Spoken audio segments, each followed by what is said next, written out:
Hey everybody, welcome back to Tim Travels. I'm your host Terry. Just out running some errands. There's a dude with like some giant ass muffler on his old diesel pickup truck, but when we were stopped, all the exhaust was coming out right underneath, like where the exhaust manifold would come down from the engine. So I'm like, I don't think that giant coffee can muffler is doing you much good. But hey, it ain't my truck, so I guess I shouldn't care. So this is gonna be part 2 of things I wish I had known before I entered the trucking industry. And I talked about like being in a good financial position, and I would have done things differently, but in the first video. So if you haven't watched that, go see part 1. Anyway, so one of the things that I was, and it didn't take very long to learn this, but one of the things that shocked me the most about the trucking industry was how bad shippers and receivers treat truckers. And I don't know if it's, one of the things I will say is a lot of times people that have basically no power, when they feel like they got a little bit of power, they abuse it, right? They'll be like the second to the lowest man on the totem pole, and whoever's underneath them at their job, they'll treat like crap, Or like there was an incident recently where I was with 2 of my daughters and we stopped for lunch in a Chipotle, and this guy came in, and this is in an area that's pretty affluent. This is like Hunt Valley, Maryland. But this dude came into the Chipotle and, he's probably, unhoused, down on his luck, whatever you want to say, right? But anyway, he asked them for some food, but like they give him like a bag of chips, but then he asked for some water to go with it, and they took the bag of chips back from him. So my daughter got up and went over to the counter, and she was still maybe up getting her stuff. I had already taken a seat, but she went over to the counter and basically said, "Hey, I'll buy this guy's lunch." And then the woman at the counter, now mind you, she's working the lunch shift at Chipotle, right? So I'm guessing she's not making, $100K a year and just killing it and just working at Chipotle for the hell of it or for the experience, But she was like, "Oh, well, he's not allowed to ask anybody for food in here." And my daughter was like, "He didn't ask me for food. I told him I would buy him food."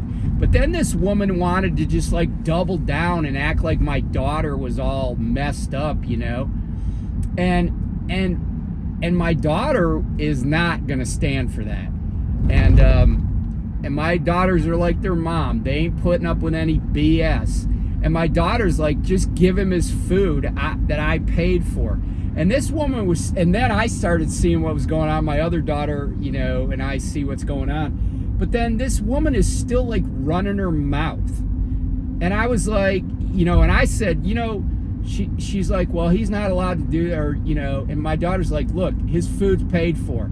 And she kept running her mouth.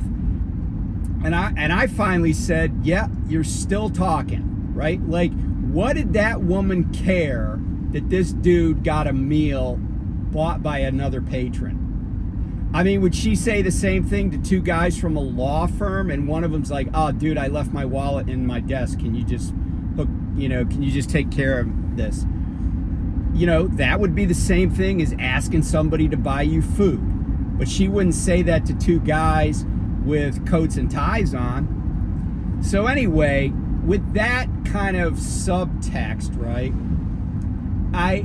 I've often seen people, and let's be honest, truck drivers, the average truck driver makes more than the average warehouse worker and the average person at a facility.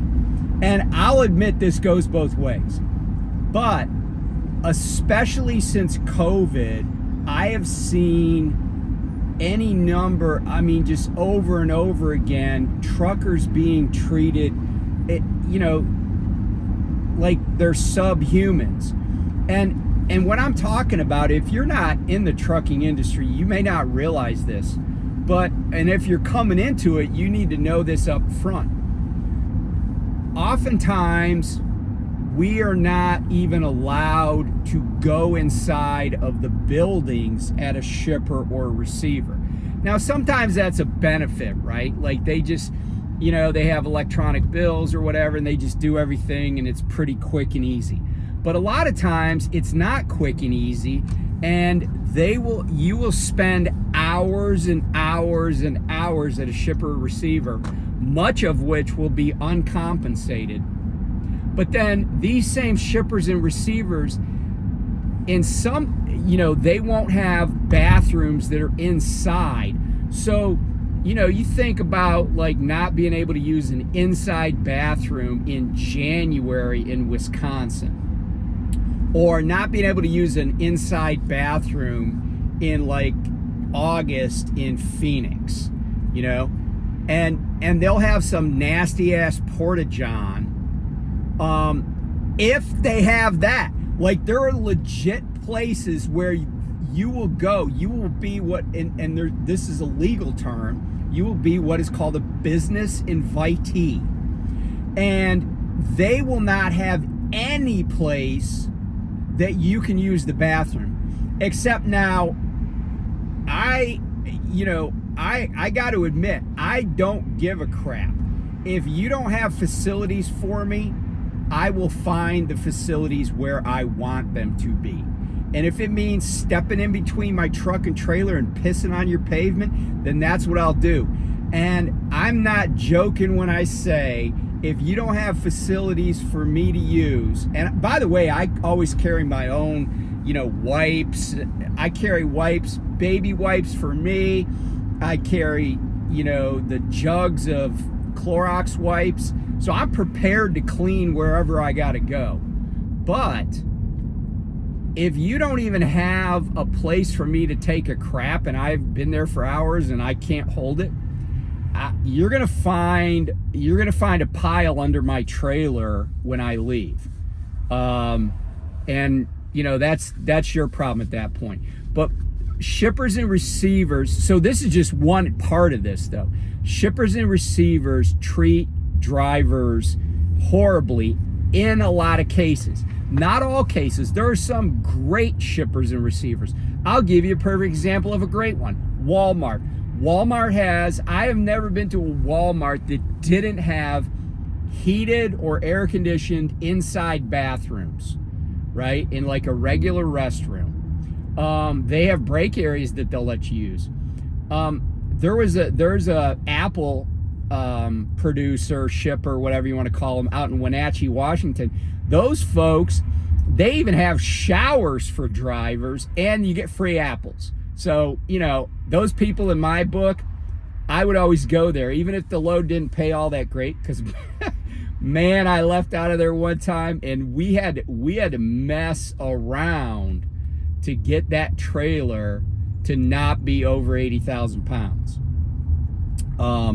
And to get our like, we were at like, that was the heaviest I ever been. We were like at 79, 780 or something. I was like, man, we're only going to be able to get a quarter of a tank of fuel at a time. That's how heavy we were. But the people there were very nice. And that place is great because you come in, the doors are on your left, and if you pay attention and you make a right-hand turn and straighten it out in these lines with numbers on them, you can do a straight back. You don't even have to do an angle dock, a 45 degree, back in or anything. It's straight back, and they got it set up like that. It's really quite nice.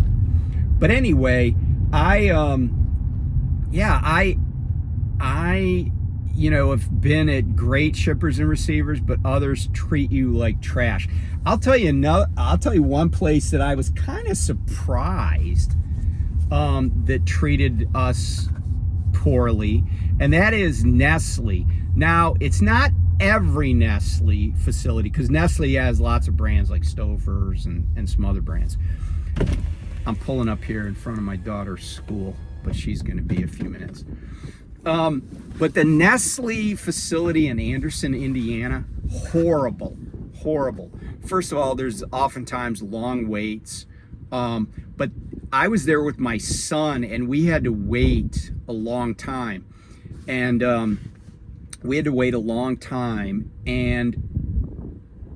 we ended up waiting hours and hours. And finally, at some point, he had to go to the bathroom. And there was one porta-john, and this is a place that probably has, I'm gonna guess, 100 trucks a day coming in and out of there, and one porta-john is never gonna make it unless you're cleaning that thing every 12 hours. So he went over to the porta-john, and he said, he comes back, he's like, "Dad, that thing is totally filled to like the brim, and he said, can we go somewhere?" And I'm like, "Sure." And we just drove off. I think we were bobtail. I think we had dropped our empty and we were just waiting for our load. So we bobtailed over to the Loves, that's like a couple exits south on I-69. But just absolutely ridiculous. And the other thing that that happens so often is that, like, drivers end up in tough situations because of shippers and receivers. Like you go to a place, it's supposed to be a drop and hook. You get there and they're like, "Yeah, we haven't loaded that trailer yet." So then, like, I went to a place one time, they hadn't loaded the trailer, and then they want me to back my trailer into a door, even though they had jockeys, and then it still took them forever. And they acted like they were doing me a favor. And I mean, I guess in theory they were, but I actually didn't give a crap if they're, and by the way, this was a Nestle facility. I didn't give a crap if their ice cream got delivered or not. Don't at me because I have a Bears cup. I just went to Chicago Bears. I went to a Bears game and I got the cup. It's just a cup I grabbed out of the cupboard today. But like some places are just they really treat drivers like crap. And you may be surprised. You go in there and you have done nothing wrong. You're on time, and they are just doing everything in their power to make your life hard. And I give you a perfect example of it. One time I picked up a meat load, Tyson load, and I had 3 stops. The first stop was legit like 4 pallets. And if you picked up meat before, that the boxes, they're not little tiny boxes like a candy order, right? It's like big boxes, right? There might be, on a pallet, there might be 40 cases, let's say.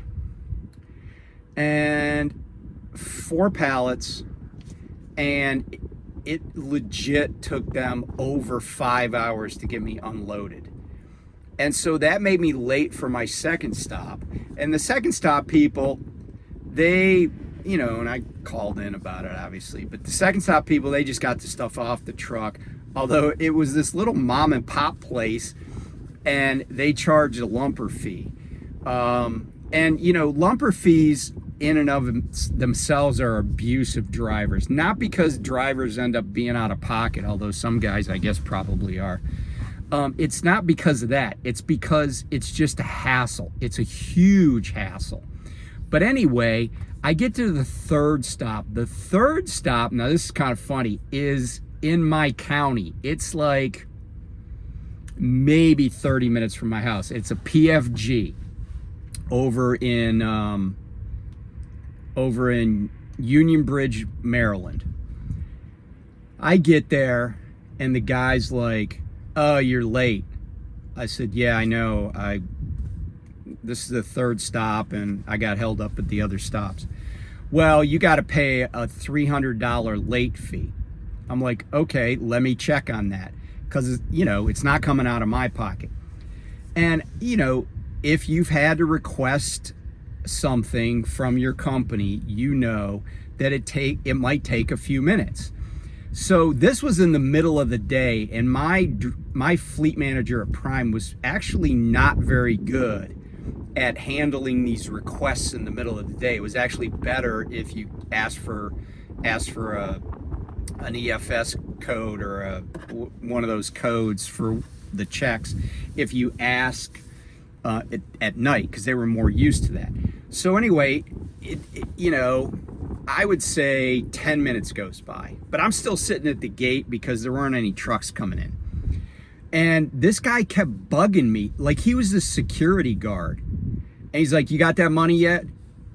And then I called, and I'm literally on the phone. I'm on the speaker with my fleet manager, and he's like, "You got that money yet?" Like it was going to him or something. And I finally said, "Dude, shut up. I'm on the phone." And he's like, "You got to leave." I'm like, "Okay." And honestly, I didn't really care. I was like, I don't need what's in my trailer. You guys need what's in my trailer. And I only live like 40 minutes from here. I'm just going to drive home for the night. And then when you figure out what you want and my company gets a new appointment, then I'll bring it over in the morning. So anyway, I start to leave, but this woman comes out of the building and she's like, "Hey, can you just wait a minute?" And I guess they must have like realized what was on the truck. And I'm sure they wanted it bad enough to say, because here's what ended up happening. They were like, "Yeah, you don't have to pay a late fee. We'll get you in a door. Get in." And they had me get in the front of the line. Although the line at that place is ridiculous, because they tell all the trucks to pull in, then go make a U-turn, go out and park in a place that has about 800 no parking signs. Now, fortunately for truckers, the sheriff's department in my county doesn't really enforce that, and it's not in town. It's out of ways, so it would only be the sheriff's department. But if the sheriff's department wanted to go out there and write parking tickets, they could be making a fortune. But that's what this receiver is making drivers do. And again, over and over and over again, you will get treated like crap if you're a truck driver. And that's one of the things I did like about leasing. When I got treated like crap at a shipper, more than once, way more than once, I was like, I ain't taking this load. And one time I had a trainee on the truck, and she and I were in Guadalupe, California. And they said, they told us the day before we had this load, and they said, "Hey, you can show up as late as like 4:30. And we were out on the 5, and I was like, we could probably get there by 4:30. So I reached out to dispatch, and I'm like, "Hey, should we just book it out there and try to get loaded tonight?" And they said, probably not gonna work. Just be there first thing in the morning, like 7 in the morning. And this just happened to be a load that was going to Minnesota of like raspberries. And the reason I was taking this load is because my son was graduating from college at University of Iowa, and I needed to be in Iowa City. So my fleet manager was trying to get me close. And my trainee lived in Vegas at the time, and so I was just going to drop her off on the way from California to Minnesota. So we get there at 7 o'clock. We check in right away. They're like, "Okay, we'll call you." So there were guys there that apparently had stayed overnight. There were like 2 of them. They, eventually get loaded. They get out of there. We wait and wait and wait. Trucks come, get sent to a dock. We still wait. Trucks come, get sent to a dock. We still wait. Trucks come, get sent to a dock. We still wait. And the trainee I had, she would go and try to like smooth talk these guys and get them to like, it's like, get us loaded. Everybody else is getting loaded. I don't know what they were taking, but it's not like these coolers in the Central Valley, although Guadalupe is not actually in the Central Valley, but it's not like these cooler guys in the fruit market industry are handling like 70 different varieties of produce, right? They're handling 2 or 3 at the most. And so finally, I was getting to the point where I had to get on the road if I was going to get back to Iowa City in time. And you can miss a birthday because people have birthdays coming up every year, right? But when your kid graduates from college, they pretty much only do it once. Maybe they could go on to grad school, but it's not the same. And so I was like, there's no way I'm going to miss this. I am not going to miss this. So it gets about like 6 o'clock in the evening. And I went up there and I said, hey, we've been sitting here for like 11 hours with the reefer running the whole time. And I said, I've been here 11 hours. At 7 o'clock, I'm leaving. Whether or not I've picked up my load, I'm still leaving at 7 o'clock. And the guy's like, oh, you'll be the next truck in the door. Now, mind you, there were like, I think there was 1 other truck or 2 other trucks. He says, you'll be the next truck in the door. I said, okay. So I go back to the truck. I tell my trainee what just happened. And she had already gone up there. We had gone up there and everything. And sure enough, we wait about a half an hour, and about 6:30, 6:35, one of the trucks that's sitting with me that came hours after I got there pulls up, opens his doors, backs into a door. I was like, that's it. I said, if you got to go to the bathroom, go to the bathroom. By the way, porta-johns only. And that's the other part of this. For women truckers, it's even worse. But I said, if you got to go to the bathroom, go to the bathroom. She said, I don't. I said, okay, I do. I went to the bathroom. I said, hey, you're going to drive us from here to Vegas, and I'll drive after that. So I got in the passenger seat. She pulls out. We go down the road. We get down the road about 10 miles. Her phone rings. And she doesn't answer it. She just looks at it and she goes, oh, it's the place we just left. I said, can I answer? And she's like, yeah. I answer. I'm like, hello. They're like, yeah, you can go ahead and pull into door 8. I'm like, we're gone. And the guy was like, what do you mean you're gone? I said, we left. I said, you guys screwed us around for 11 hours and then still didn't keep the last promise you made, which was to get us in a door before any other truck. They go, are you coming back? I'm like, no, we're not coming back. I said, you can get somebody else to take those raspberries to Minnesota. And so I hung up. We drive down the road about maybe another mile. I get a call from the same place again. Hello, it's a different guy. He's like, hey, we got your load ready to go. He goes, can you pull into door 8? I'm like, dude, I already told the other guy it's not going to happen. He goes, you're not going to take this load? I said, no, I'm not going to take this load. I said, we sat there for over 11 hours and you guys jerked us around all fucking day. And I ran my reefer the whole time and you couldn't manage to get me loaded. Get somebody else to take those berries up to Minnesota. So we drove, because by now it's like nighttime. We drove up to Vegas, dropped her off near her house. I took over. I started heading north up 15. I get up into Utah, and by then it's like the sun's coming up and it's like morning out in Springfield, Missouri. My fleet manager calls me and he goes, hey, what happened? I said, we sat there for 11 hours and I got someplace to be. And he said, okay, do you want to get a load? And I said, yeah. He goes, well, you're either going to have to go back to Southern California or pick something up in Salt Lake City. I said, just give me something out of Salt Lake City. So he gives me something out of Salt Lake City, a meat load going to St. Joseph, Missouri, which was convenient enough. And I'm able to get to my son's graduation on time. That was the beauty of leasing. I will say that was the beauty of leasing, because it's your truck, right? It's your truck. It's your contract. You get to pick the loads. But that's not the only time I did that. When I got jerked around by a shipper, I would leave.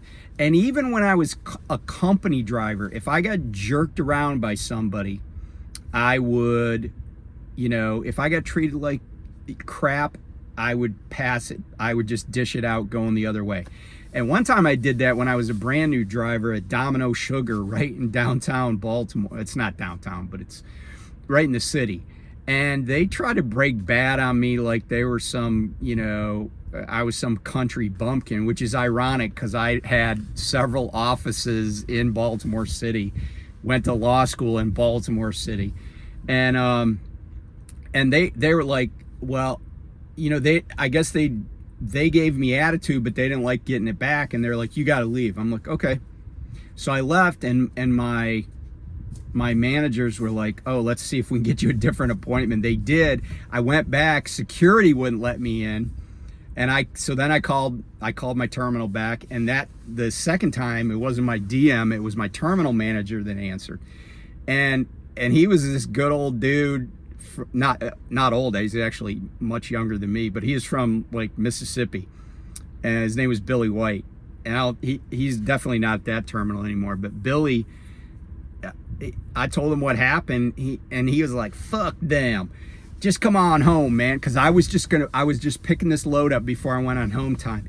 And I thought I would be in trouble because, like I said, I was a brand new driver. This was at night transportation.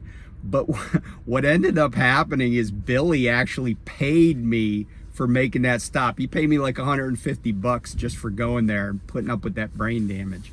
So, you know, if you get in this business, you're gonna get treated like crap. But here's what I know, and this is 6 years of doing this. When you get treated like crap, if your company doesn't support you, and by the way, I was not necessarily supported at Prime, but they didn't have a choice in it. But if you're a driver and you don't get supported by your company, that's not a good company. Because any company that lets some crap receiver or shipper abuse their drivers isn't a company you want to work for. So anyway, that's another thing I wish I knew before I came into trucking. I'll talk to you soon. Bye.